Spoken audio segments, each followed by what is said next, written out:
Hi, everyone, and thanks for joining us for another episode of Overfilled, the podcast. I'm Jamie Kuzner, and I'm joined by my two optometry besties, Brooke Messer and Jason Jedlicka. And we're here to talk about Problems and Solutions Part 2, a follow-up from our last episode, where we got so chatty, we were only able to talk about cleaning solutions and not filling solutions. So before that, though, like we always do, every episode, we're going to talk about what overfilled us since the last time we all met. So who would like to start? I can start if you'd like. Please do. So I think I mentioned on a previous episode that this was my first quarter having a student. It was very fun, lovely. So her last day was yesterday. So my team got to celebrate her, and we tried to do something fun. And she really, really liked this local bakery that was down the road. And my team would always like order like donuts and little treats. And so I thought, wow, I'm going to get her the biggest donut I can. And so I ordered this huge donut, and I have a picture of it. And it was almost comical when my team member went to go pick it up, because it was like the box was like the size of 3 dozen donuts. And it was like bigger than her whole body.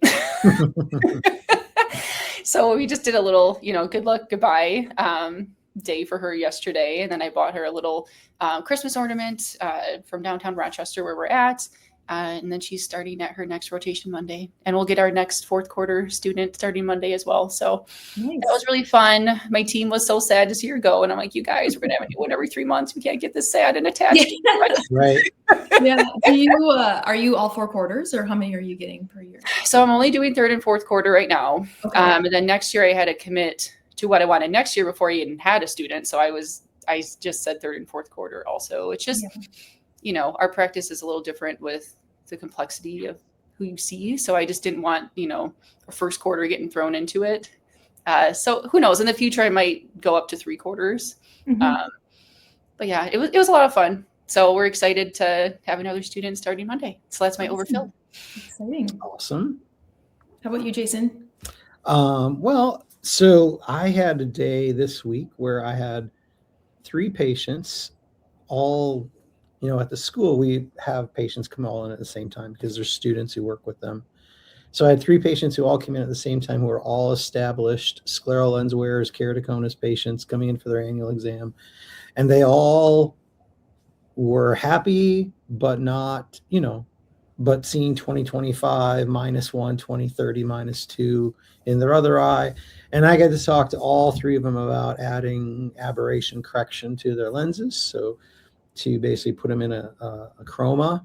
And they were all so fired up for new technology and what it could do, and how they were so excited to get their next set of lenses they were going to be able to see better than they had been seeing with their lenses. So those are just moments that are really fun to share that with our patients, right? So when we know we have a patient who's a really good wearer, and they're like, you see them on the schedule, like, oh, so-and-so's coming today. I love seeing them. They're so great. Yeah. And they're already happy in their lenses, but you know that they always have ever been 20/30 type of vision with their sclerals, for example. And now to be able to offer them the chance to get to 20/20, maybe, it's really fun. So that was like, again, I had literally 3 patients all in the office at the same time in different rooms that were all in that same boat. So we got to fit 3 at a time. There's 3 new HOA lens orders. So cool. For me, mine's kind of on the other side where, like the overfilled aspect is usually like very positive, right? But this week was kind of a weird week where, I got a lot of stuff going on because we have our North Dakota Optometric Association meeting next week. We had a speaker drop out, and we had to find a quick refill, which includes myself helping out a little bit. And so I've been like, kind of just like, and then I have another lecture due that's already late. So I'm feeling like a little bit overwhelmed. And then my daughter, Nora, they have an assigned amount of reading minutes that they should do every month. And Nora's just been like blasting it out of the water. She got into Harry Potter, Jamie. So she is just like cruising, like minutes upon minutes, like double and triple the recommended like reading amount for the month.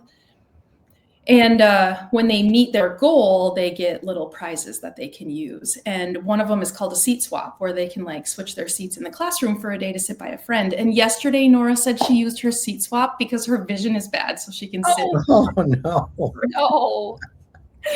And so I was like quizzing her on the way home, having her look at things. And it's probably been like maybe a year since her last eye exam. And I was like, oh, how did this happen? You know? So I'm like, today she has something after school. And then I was like, I'm taking her back to the office and I need to figure out what's going on here. So, and so now all day I've been like, well, if she's -1/2, what am I doing? Am I doing, we don't have glasses at our clinic. So am I going to one of my colleagues to get Stellis lenses? Cause she wants glasses, of course, cause she's fashionable. Like what now? And it's really hard when it's your own kid. And Jason, I know you put, one of your kids in Ortho-K and they did, and he still wears them, right? 2 of them do, yeah. Yeah. Oh, okay. 2. And they're both in their 20s and they continue in Ortho-K, yes. Yeah. And if she's only like say -1/2, is Ortho-K the best thing? All those things. So now I'm like second guessing everything.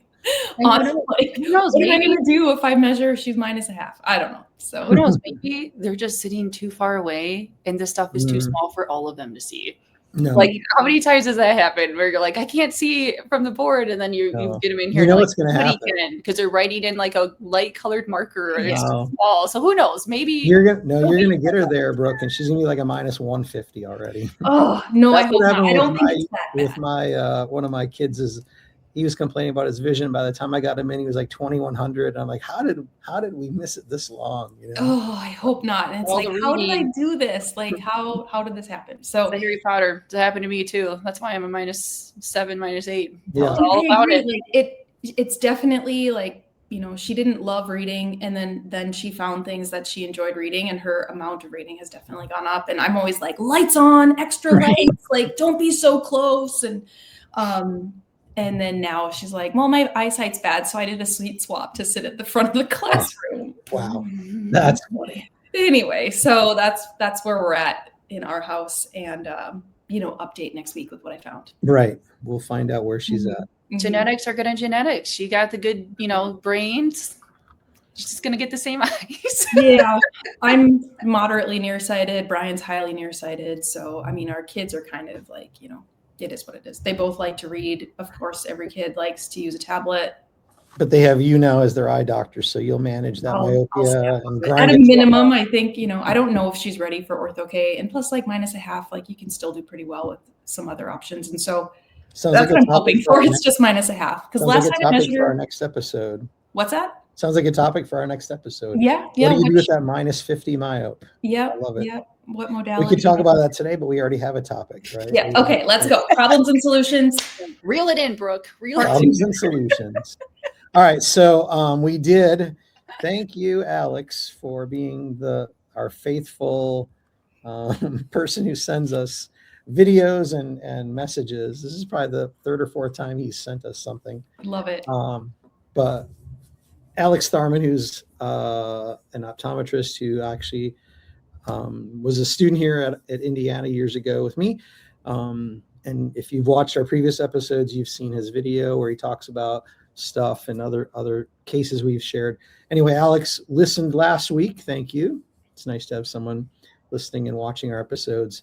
And had a follow-up question then on filling solutions, which of course that's where we're going with this today. But he wanted to make sure that we talked about different ways of filling a lens, different cocktails, different things you mix together to individualize that aspect of it for the patient's needs. So let's talk about that.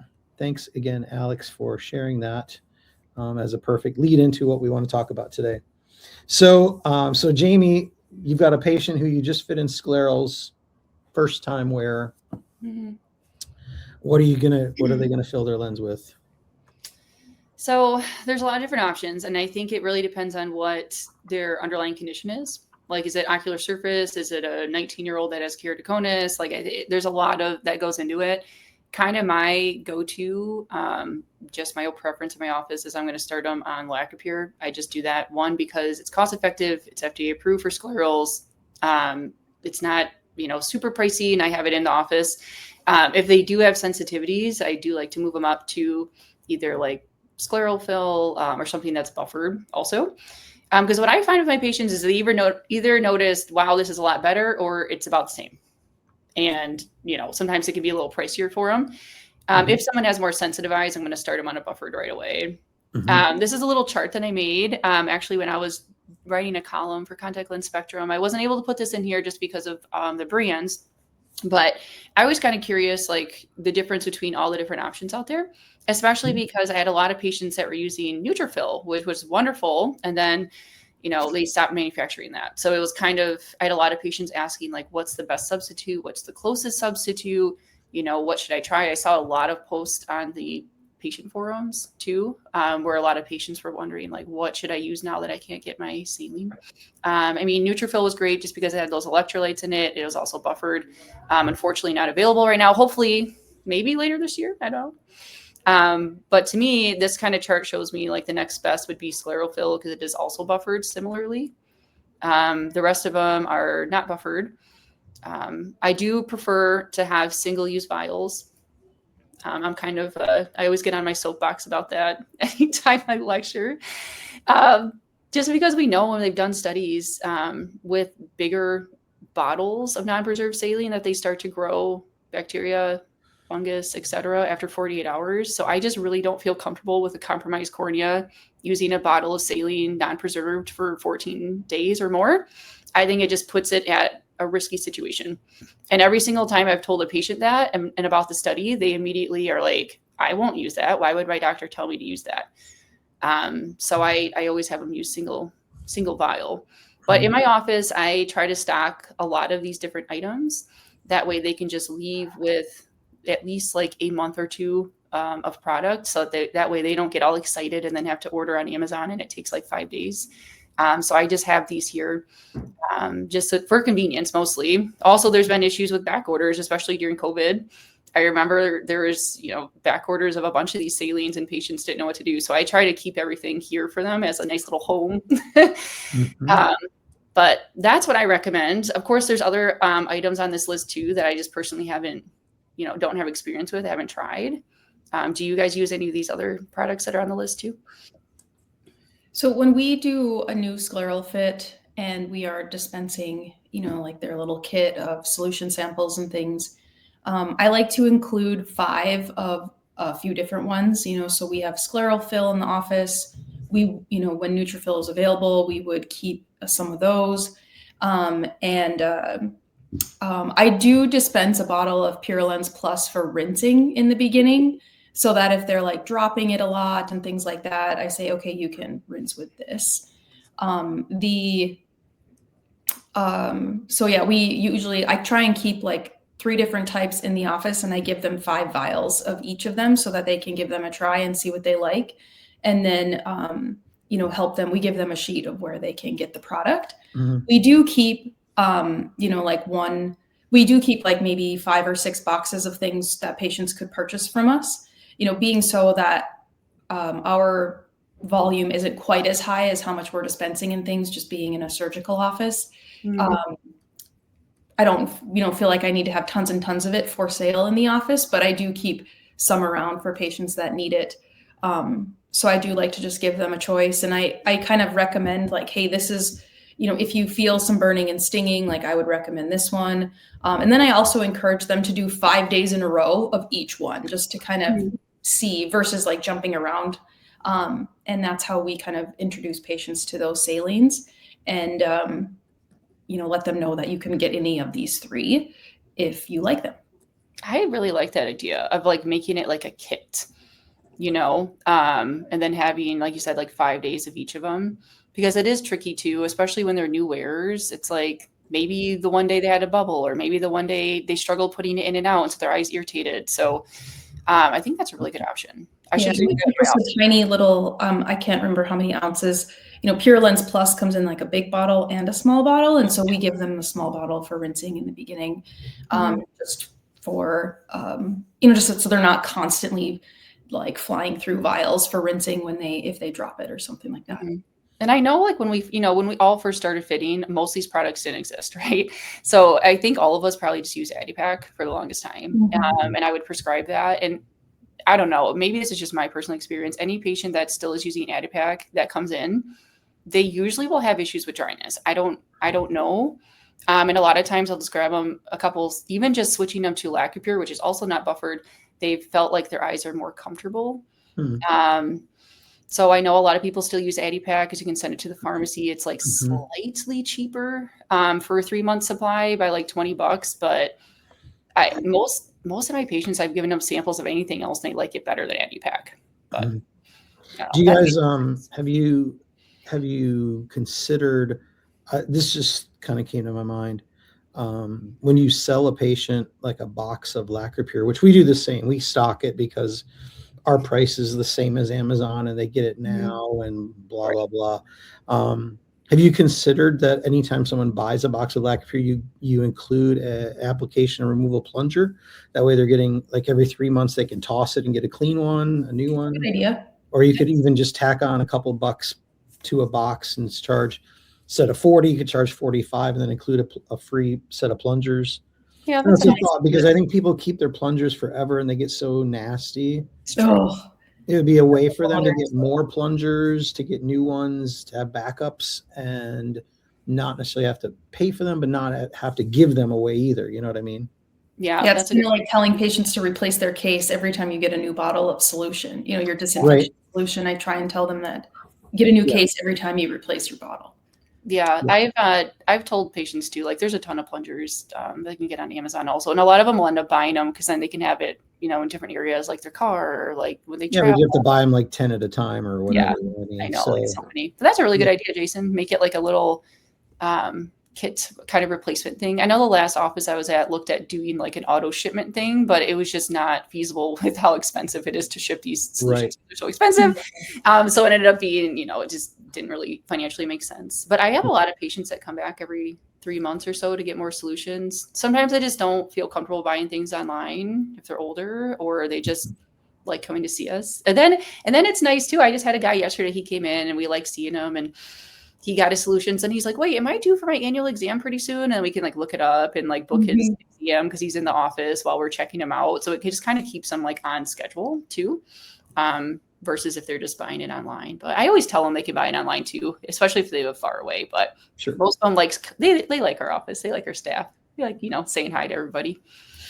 So if you are listening to this on Spotify and you're not watching the video, do make sure that you check out a video version of this. Again, it should be on Spotify as a video, but also on YouTube if you want to see this wonderful table that Jamie has made. Because again, if you're listening only, you're not seeing the graph, the chart that she made. So again, it is on the video version. If you want to find a copy of it, look it up. I can include the link. I can include an image on Instagram as well. Yeah. Excellent. And I did put prices on there, but that was back, I think I wrote this for middle of 2025. So the prices might have varied a little bit in 2026, but sure.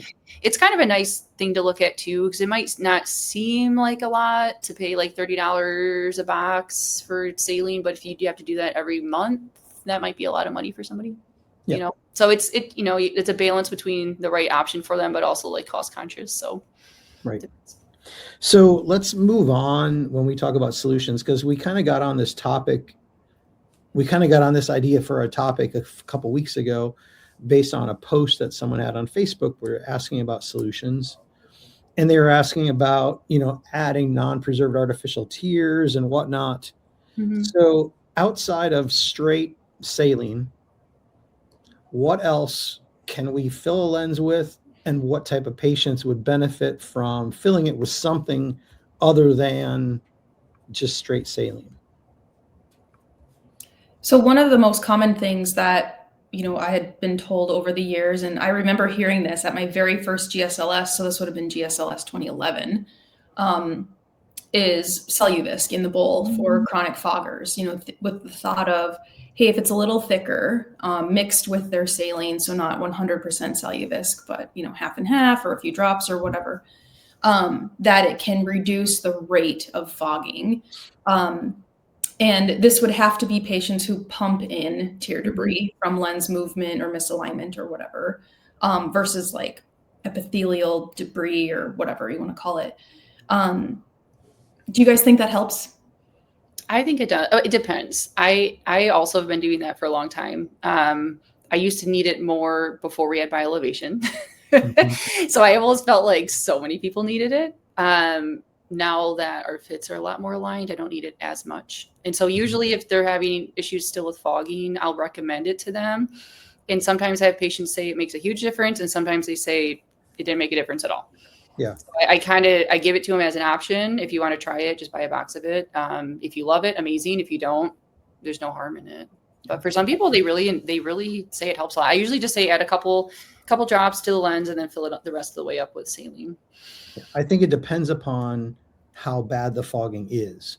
Mm-hmm. And what I mean by that is if your fit is so bad, and I'm not picking on anybody, I'm just saying, if the fit is if there's so much tear exchange that you're just pulling in the debris and I've got to take it out every 2 hours and rinse it and put it back in, adding some cellular is not going to make that much of a difference. Mm-hmm.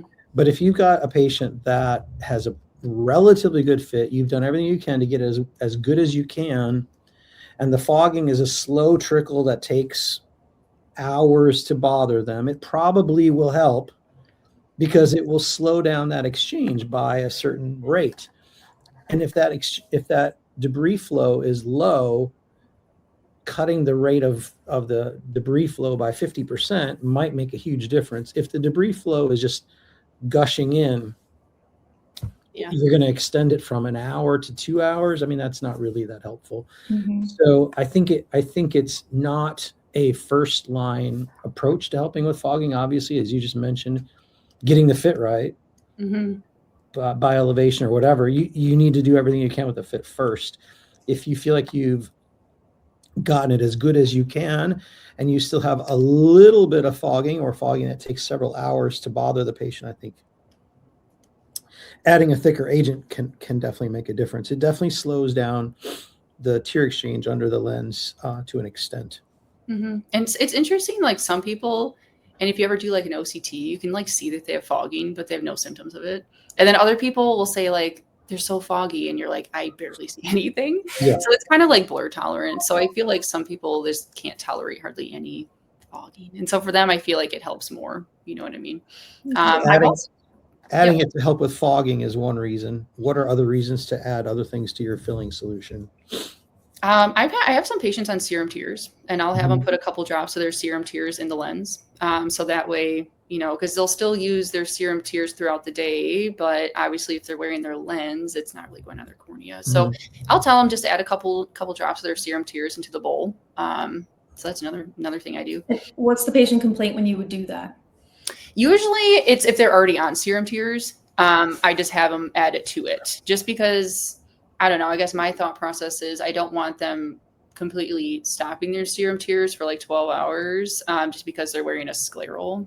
So I still want, you know, to maintain that therapy as best as I can. So these are patients with ocular surface disease. Yes.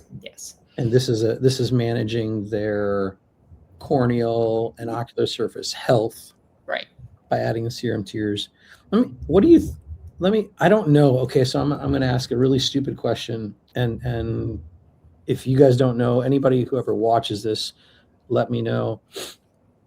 When you have serum tears made, what is the serum suspended in? It's just a second. It's 20%. So you can pick the percentage. There's hyaluron in there.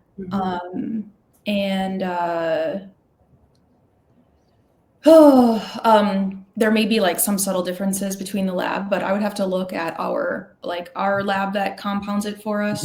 There's like the 3 or 4 ingredients in there, like BSS, hyaluron, the serum, and that might be it. Actually, I'd have to look at it again. So diluting that out in straight saline, is that going to have any effect on its efficacy, or? Oh, I'm sure. If you thin it out. I'm sure, but it also depends on the concentration that they're on. Like some, I've had some patients come in and they're on like 40%. Some people are on 20%. Okay. So it probably depends on what their concentration is. But yeah, it's probably really subtle, but Okay. I don't know. I'm like, it can't hurt. Right. Yeah, I don't think I would put somebody who's not on autologous serum, and in an attempt to improve their scleral lens comfort, I wouldn't add in, again, like you said, Jamie, it's people who are already on it for ocular surface health. Particularly those that take up a lot of lissamine. For some reason, that's like my kind of like trigger when I see a lot of lissamine green staining. That's when I feel like AST is most helpful. So those would be the patients that I also included in their bowl. I kind of like the thought of, at least initially, being a little barrier between the surface of the lens and the surface of the conj, kind of just that like little extra barrier there. Same with other like thicker artificial tears, something like Celluvisc, where it just seems to takes the edge off, I guess, from a interaction standpoint between the two surfaces. Yeah, I agree. I don't start somebody on it because they're having, they're already using it. Because usually what I would do first is have them use a couple drops of like a non-preserved tear in the bowl instead, to see if that helps them a little bit as well. I had a patient though, I was reading, I think we were all talking about that same post. I have a patient that came in a couple weeks ago and she said she fills the entire thing with non-preserved like refresh. And she's like, is that okay? I'm like, it's okay. It's just expensive. I mean, if you like it, great. And she's like, I like it. I'm like, that's your prerogative. Yeah. You know what I mean? Yeah. Here's the reality, guys. I think from doing that, if it was, there are too many people who would say not to do that because of cost. Mm-hmm. But here's the truth: is if you're spending hundreds, thousands of dollars a year on your scleral lenses, for the care and everything else, and what a year's supply of saline is going to run you $150, $200, and maybe a year's supply of artificial tears instead would run you $600 or $800. In the big picture, it's not crazy more to pay. And I often think that there probably are a lot of patients that actually would do a lot better if they did fill it completely with a lubricant. There was a poster at GSLS where they had a patient where they filled it with gel or ointment, which I wouldn't do that for most patients who want to see out of their lens. But, and we've talked about this before, that when you take a scleral lens and you fill it with a solution, right? The volume of solution that is underneath that lens when you apply it to the eye, then after 4 hours, the vault is cut in half. Where did all that liquid go? Where did it go? It went into the tear layer of the eye.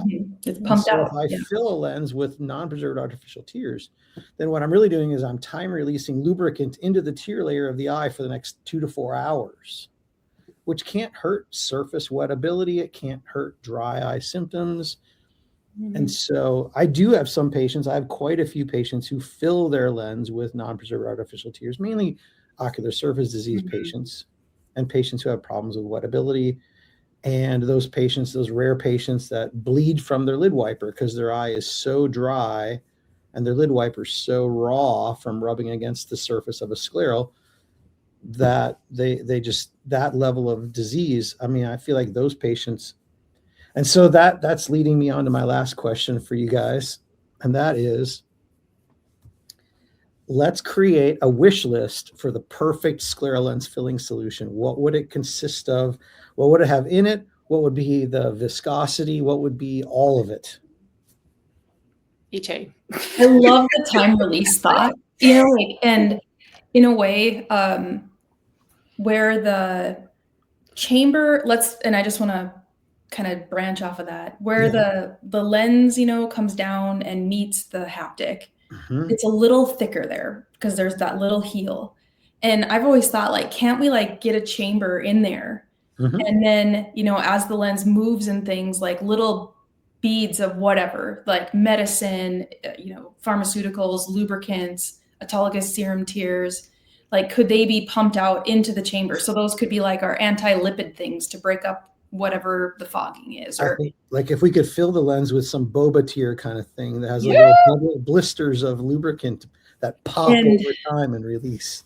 So that would be to complement like the filling solution. But I've just always thought that like, why can't our lenses in that just little tiny thing? It just, I mean, the lens, the tear layer is not, the post lens tear layer is small. It's, Mhm. you know, it's not that much fluid. And so if we have these little bits of something to just plump up whatever's in there to support the ocular surface, you know, cyclosporin for graft patients or, you know, whatever. But that's another wish list. But to complement that on the filling agent, I love the thought of something time released where it does, you know, coat the surface without having overexposure in the beginning and less exposure at the end. Mhm. You know, when like an autologous serum tear, obviously there's going to be more exposure in the beginning, and then as it pumps out into the tear layer, it'll be less. And so something time released would be really neat. Well, and what is the worst lubricant in the world? Water, right? Mhm. And so what do we fill scleral lenses with? Basically water. I Right. mean, the idea of filling a scleral lens with saline is actually a terrible idea, right? It's really a terrible idea. Anything in the world would be better, but that's what we do.